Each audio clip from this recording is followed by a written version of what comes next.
Hi friends, ఎలా ఉన్నారు? Gap వచ్చింది కదా. సో మనం గ్యాప్ ఇచ్చినా కూడా స్టాక్ మార్కెట్ మాత్రం గానుగెద్దులాగా 24K చుట్టూతూనే తిరుగుతూ ఉంది. ఆల్మోస్ట్ 1 మంత్గా ఏంటంటే స్టాక్ మార్కెట్లో ఊపు లేదు. సో అట్లా అని పూర్తిగా సోప కూడా లేదు. సో మరి వచ్చే వారం స్టాక్ మార్కెట్లో సో ఈ మంటలు చల్లారుతాయా? క్వశ్చన్ మార్క్ వేసాను, సొల్యూషన్ చెప్పలేదు. సో వీడియోలో చూద్దాం. అలాగే స్టిల్ యుఎస్ ఇరాన్ వారికి సంబంధించిన టెన్షన్స్ ఇంకా ఉన్నాయి. ఆ అప్డేట్స్ ఏంటో చూద్దాం. అదేమన్నా సద్దుమణుగుతుందా? అలాగే క్రూడ్ ఆయిల్ ప్రైస్కి సంబంధించిన అప్డేటు. సో క్రూడ్ ఆయిల్ ప్రైస్లో హెవీ డ్రాపు. సో ఆ విషయాలు చూద్దాం. అలాగే వచ్చే వారం ఆర్బీఐ మీట్ ఉంది. సో ఆ మీట్లో ఎటువంటి డెసిషన్స్ తీసుకోవచ్చు, ఆ విషయాలు డిస్కస్ చేద్దాం. సో వీటన్నిటి యొక్క ఇంపాక్టు వచ్చే వారం స్టాక్ మార్కెట్లో ఎలా ఉండొచ్చు, ఫర్దర్గా స్టాక్ మార్కెట్ యొక్క డైరెక్షన్ ఎటువైపు, ఆ విషయం చూద్దాం. అలాగే స్క్రీన్ మీద మెన్షన్ చేసిన స్టాక్స్ యొక్క Q4 అప్డేట్స్ చూద్దాం. సో నిఫ్టీ, బ్యాంక్ నిఫ్టీ యొక్క కథాగమనంతో వీడియోని సింపుల్గా ముగిద్దాం. చూడండి మనసు, వీడియోలోకి వెళ్ళే ముందు సో మన ఛానల్ వీడియోని సో ప్రతి ఒక్కరు లైక్ చేయండి. సో అలాగే ఏంటంటే కొత్త వాళ్ళైతే సబ్స్క్రైబ్ చేయండి. సో వీడియో గ్యాప్తో చేస్తున్నాం కాబట్టి వీడియోని షేర్ చేయండి, ఎక్కువ మందికి రీచ్ అయ్యే అవకాశాలు ఉంటాయి. చూడండి ఫ్రెండ్స్, స్క్రీన్ మీద నిఫ్టీ యొక్క చార్ట్ చూస్తున్నాం. సో నేను మంత్లీ చార్ట్ ఓపెన్ చేశాను. సో నిఫ్టీ యొక్క హిస్టారికల్ డేటా ఎలా ఉంది? సో రీసెంట్గా మనకి రీసెంట్ మంత్స్లో ఏంటంటే నిఫ్టీలో స్ట్రగుల్ చూసాం. సో దేనివల్ల అంటే సో యుఎస్ ఇరాను ఈ వార్ అప్డేటు, సో వీటి వల్ల మీ అందరికీ తెలిసిన విషయమే. సో అయితే ఒక్కసారి వీక్లీ చార్ట్కి వెళ్ళి చూపిస్తాను. సో వీక్లీ చార్ట్కి వెళ్ళి చూసినా కూడా రీసెంట్ వీక్స్లో ఏంటంటే సో అనిశ్చితి కనిపించింది. సో అట్లాగే ఏంటంటే కాస్త సో యుద్ధ విరమణ వైపు వెళ్ళినప్పుడు మంచిగానే రికవర్ అయినట్టు అయ్యి మళ్ళీ ఏంటంటే స్టాక్ మార్కెట్లు రీసెంట్ వీక్స్లో తడబడ్డాయి. సో అంతకుముందు తడబడ్డాయి, సో కాస్త కోలుకొని మళ్ళా తడబడ్డాయి.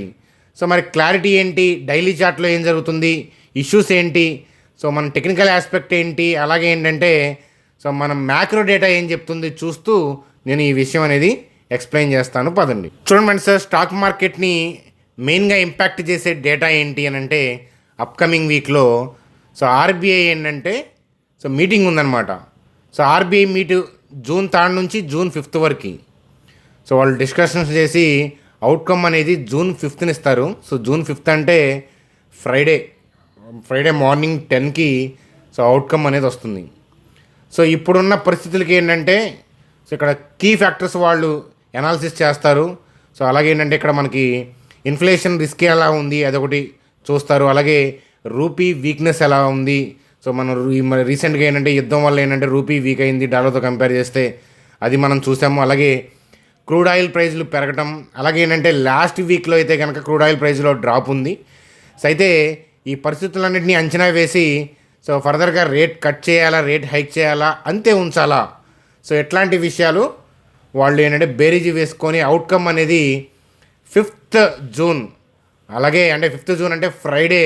సో మనకి 10కి 11 కల్లా ఏంటంటే 10కి మీట్ స్టార్ట్ అవుతుంది, 11 కల్లా అనేది మనకి క్లియర్ పిక్చర్, అన్ని విషయాల్లో వాళ్ళు మాట్లాడిన విషయాలు థింగ్స్ అన్నీ కూడా క్లియర్ పిక్చర్ వస్తాయి.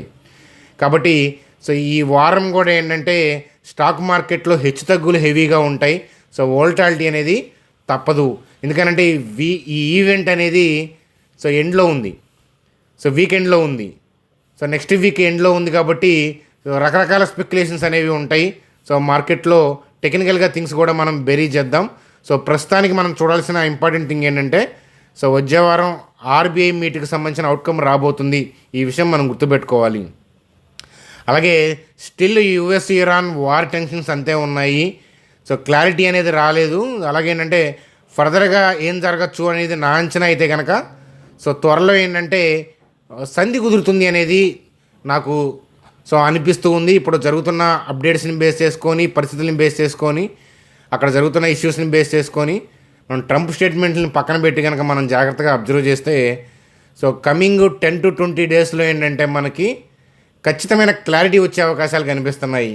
కాబట్టి so war kind of tension పూర్తిగా సమసిపోలేదు, అట్లా అని పూర్తిగా సంధి కూడా కుదరలేదు. కాబట్టి దీనికి సంబంధించి కమింగ్ 10 డేస్లో మనకి ఫుల్ క్లారిటీ వచ్చే అవకాశాలు కనిపిస్తున్నాయి. ఈ విషయాన్ని మనం గుర్తుపెట్టుకోవాలి. చూడండి, అలాగే క్రూడ్ ఆయిల్ ప్రైజెస్ మనకి ఓవరాల్గా ఏంటంటే క్రూడ్ ఆయిల్ ప్రైసెస్ ఏంటంటే లాస్ట్ వీక్లో అయితే కనుక మనకి హెవీ డ్రాప్ కనిపించాయన్నమాట.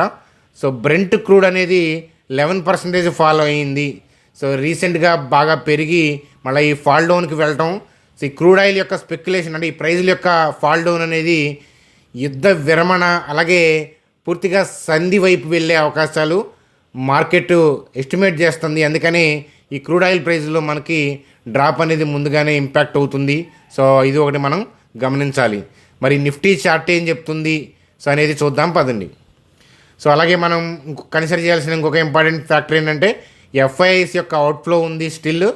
అలాగే ఏంటంటే సో మనకి డాలర్తో కంపేర్ చేస్తే సో రూపీ వీకెన్ అయింది. సో అది కూడా మనం తెలిసిన విషయాలే. మేము వీటన్నిటిని బేస్ చేసుకొని మరి నిఫ్టీ చార్ట్లో ఏం జరుగుతుంది అనేది డైలీ చార్ట్ చూసి చెప్దాం పదండి. చూడండి మనసు ఇప్పటిదాకా మనం చెప్పిన థింగ్స్ నచ్చితే కనుక వీడియోని లైక్ చేయడం మర్చిపోవద్దు. సో అలాగే ఇప్పుడు మనం నిఫ్టీ చార్ట్లోకి వెళ్తే కనుక చూడండి ఇక్కడ మనకి గ్యాప్ ఉంది. సో మనం చాలాసార్లు మాట్లాడుకున్నాము. సో ఈ క్యాండిల్కి మధ్య గ్యాప్ అప్ ఎందుకు వచ్చింది, అంత హ్యూజ్ గ్యాప్ అప్ అంటే సో ఈ వార్ కైండ్ ఆఫ్ థింగ్ నడుస్తూ ఉన్నప్పుడు ఏంటంటే అఫీషియల్గా ఏంటంటే వార్ డిక్లరేషను, సంధి, టెంపరీగా హాల్టు, అలాగే యుద్ధ విరమణ వైపు స్టెప్స్ వేయటం, ఆ న్యూస్ అప్డేట్ అఫీషియల్గా రావడంతో ఏంటంటే ఇక్కడ మార్కెట్లో ఏంటంటే హ్యూజ్ గ్యాప్ అప్ అయింది కదా. గ్యాప్స్ అప్ ఎందుకు వస్తాయి మార్కెట్లో అంటే ఏంటంటే సో ఏదైనా గుడ్ న్యూస్ వచ్చినప్పుడు ఏంటంటే సో అంటే ఇన్వెస్టర్లు అంతా నెక్స్ట్ అంటే సపోజు ఈరోజు గుడ్ న్యూస్ వచ్చింది, రేపు మార్కెట్ ఓపెనింగ్ ముందే అంటే స్టాక్ మార్కెట్ 9:15 ఓపెనింగ్ ముందే గుడ్ న్యూస్ అనేది అందరికీ తెలుసు. మోస్ట్ ఆఫ్ ది పీపుల్ ఏంటంటే బై మోడ్లో ఉంటారు. సో అందుకని సో ప్రీవియస్ డే క్లోజింగ్ దగ్గర ఏంటంటే ఎక్కువ బై ఆర్డర్స్ ఉంటాయి. సో మార్కెట్ ఏంటంటే మార్కెట్ ఓపెన్ అయ్యేది ఎక్కడ అంటే బయర్లు సెల్లర్లు దగ్గరగా ఈక్వలెంట్ మ్యాచింగ్ ఉన్న ఏరియాలో ఓపెన్ అవుతుంది. సో హై డిమాండ్ ఉండటం వల్ల ఏంటంటే మార్కెట్ హైలో ఓపెన్ అవుతుంది అది. సో అయితే ఏంటంటే ఆ గ్యాప్లో సో చూడండి ఆ క్యాండిల్ యొక్క క్లోజింగ్ ఏరియాలో హెవీగా బై ఆర్డర్స్ ఉంటాయి. సో ఎప్పుడైతే మార్కెట్ ఈ ఏరియాలోకి రీట్రేస్ అవుతుందో సో మళ్ళీ ఏంటంటే మార్కెట్ సో తిరోగమనం అవుతుంది, మళ్ళీ పుంజుకుంటుంది. సో గ్యాప్ అప్ వచ్చింది, మంచి ర్యాలీసే వచ్చాయి, కానీ ఏంటంటే సో స్టిల్ అనిశ్చిత వల్ల ఏంటంటే మార్కెట్లో సో ఈ రెడ్ మార్కెట్లు, రెడ్ క్యాండిల్స్ ఇలా ఏంటంటే ఒక డైరెక్షన్ అనేది వెళ్ళలేదు. సో మీ రీసెంట్ 2-3 వీక్స్ ఎవరైతే ట్రేడ్ హెవీగా చేశారో వాళ్ళు మార్కెట్లో బాగా నష్టపోయి ఉంటారు. ఎందుకంటే క్లియర్ కట్ డైరెక్షన్ లేదు. సో ఏదైనా నెంబర్ని బేస్ చేసుకొని, రౌండ్ నెంబర్ని బేస్ చేసుకొని ఇది సపోర్టు రెసిస్టెన్స్ అని చెప్పి అనుకొని వెళ్ళిన వాళ్ళు ఏంటంటే పైన కింద 2 విధాల చెడు ఉంటారు, మునుగుంటారు. సో అలాంటి మార్కెట్లో వెళ్ళకూడదు. సో నేనేమంటానంటే కాస్త మార్కెట్లో డిప్ వచ్చే లాగా కనిపిస్తుంది కాస్త. సో కానీ మార్కెట్ యొక్క బ్రాడ్ డైరెక్షన్ అప్పే ఉంది, కానీ డిప్ అంటే by and dips point of వ్యూలో మనకి ట్రేడర్స్ అబ్జర్వ్ చేయాలి. ఖచ్చితంగా డిప్ వస్తుందని చెప్పలేం, కానీ సో మనం వెయిట్ చేయాల్సిన ఏరియా అయితే సో ఈ ఏరియా అని చెప్పి చెప్తాను 23,134, 22,555. సో ఏరియాలో హెవీగా ఇన్స్టిట్యూషన్స్ యొక్క యాక్టివిటీ ఉంది కాబట్టి ఈ ఏరియాలోకి వస్తే మార్కెట్ ఇక్కడ నుంచి రివర్స్ అయ్యే అవకాశాలు ఉన్నాయి. ఈ ఏరియాకి వస్తే కనుక సో ఇక్కడ ఉన్న పరిస్థితులను బట్టి అప్పుడు గ్లోబల్ కండిషన్స్ని బేస్ చేసుకొని ఇక్కడ నుంచి టర్న్ అవుతుందా లేదా. సో టర్న్ అయితే కనుక ఈ ఏరియాలో మనం అబ్జర్వ్ చేసి ఇక్కడ నుంచి 500 నుంచి 1000 పాయింట్స్ ఈజీగా ఏంటంటే కళ్ళతో మనం అబ్జర్వ్ చేయొచ్చు అని చెప్పి చెప్తాను. సో మనం చేయాల్సిందల్లా ఏంటంటే వెయిట్ చేయాలి. వెయిట్ చేసి వెయిట్ పెరిగిపోయినా కూడా తప్పదు. ఎందుకంటే ఇట్లాంటి ఏరియాస్లోకి రాకపోతే మార్కెట్లో ఏంటంటే స్టిల్ అనిశ్చితి, పైకి కిందకి. సో ఆ మార్కెట్తో వెళ్తే ఇబ్బంది పడతారు. కాబట్టి ఏంటంటే సో నేనైతే ఈ లెవెల్ కోసం వెయిట్ చేస్తున్నాను అని చెప్పి చెప్తాను. ఈ లెవెల్కి వచ్చినప్పుడు మార్కెట్లో ఉన్న పరిస్థితులు ఏంటి, మ్యాక్రో డేటా ఏంటి, ఏదన్నా నెగిటివ్ ఫ్యాక్టర్ ఏదన్నా ఉందా, సో లేదా అంతగా ఎఫెక్ట్ చేసేది లేదా, పాజిటివ్ థింగ్స్ ఏమన్నా ఉన్నాయా చూసుకొని ఈ ఏరియాలో మార్కెట్ ఎలా రియాక్ట్ అవుతుందో చూసుకొని ఫర్దర్గా 500 to 1000 మూమెంట్స్ని కళ్ళతో మనం క్యాప్చర్ చేయొచ్చు అని చెప్పి చెప్తాను. సో అందాక వెయిట్ చేయక తప్పదు అని చెప్పి చెప్తాను. చూడండి ఫ్రెండ్స్, సో మీలో ఎవరికైనా ట్రేడింగ్ డీమ్యాట్ అకౌంట్ లేకపోతే కనుక ఇక్కడ నేను లింక్స్ ఇచ్చాను చూడండి. మీరు ఈ లింక్స్ ద్వారా అకౌంట్ ఓపెన్ చేసుకుంటే 5 minutesలో అకౌంట్ ప్రాసెస్ అయిపోతుంది. మీరు డీటెయిల్స్ ఇస్తే జస్ట్ మొబైల్ నెంబర్ ఎంటర్ చేసి ఓటీపీ ఎంటర్ చేసి డీటెయిల్స్ ఇస్తే 10 minutesలో అకౌంట్ ప్రాసెస్ అయిపోతుంది అనమాట. సో మీరు అకౌంట్ ఓపెన్ చేసిన తర్వాత మీరు క్రియేట్ అయిన ఐడిని మా టీం నెంబర్కి వాట్సాప్ చేయండి. వాళ్ళ నుంచి మీకు ఏదైనా అప్డేట్స్ ఉంటే మీకు ఇన్ఫామ్ చేస్తాను. అది ట్రేడింగ్ డిమాట్ అకౌంట్ కలిపి ఉంటాయి, యాప్ యూజర్ ఇంటర్ఫేస్ మీకు నచ్చుతాయి అనమాట. చూడండి ఫ్రెండ్స్, Q4 అప్డేట్స్లో ఓఎలక్ట్రా గ్రీన్ యొక్క రిజల్ట్స్ చూస్తే so YOY year on year point of వ్యూలో రెవెన్యూలో 43% అప్పు, సూపర్బ్. అలాగే ప్రాఫిట్లో 166%. సో మంచి రిజల్ట్స్ని పోస్ట్ చేసిందని చెప్పవచ్చు. BEML చూస్తే కనుక ప్రాఫిట్లో 37% డిక్లైన్ ఉంది, రెవెన్యూ పెరిగింది. సో రెవెన్యూ పెరిగింది, అలాగే ప్రాఫిట్లో ఒక్క క్వార్టర్ని బేస్ చేసుకొని ఏదో నీట్గా చూడాల్సిన అవసరం లేదు. అలాగే second day interim dividend so ₹2.30 per share చదివించారనమాట. అలాగే final dividend 55 paisa per share చదివించారు. ఇంటర్మ్ డివిడెంట్ అంటే ఏంటంటే 2 AGMల మధ్యలో డివిడెంట్లు అనౌన్స్ చేస్తే కనుక ఇంటర్మ్ డివిడెంట్ అంటారు. సో ఫైనల్ డివిడెంట్ అంటే AGM అప్పుడు అనౌన్స్ చేస్తే అనమాట. సో చూడండి, ఓవరాల్గా ఏంటంటే 2 డివిడెంట్లు ఇచ్చారనమాట.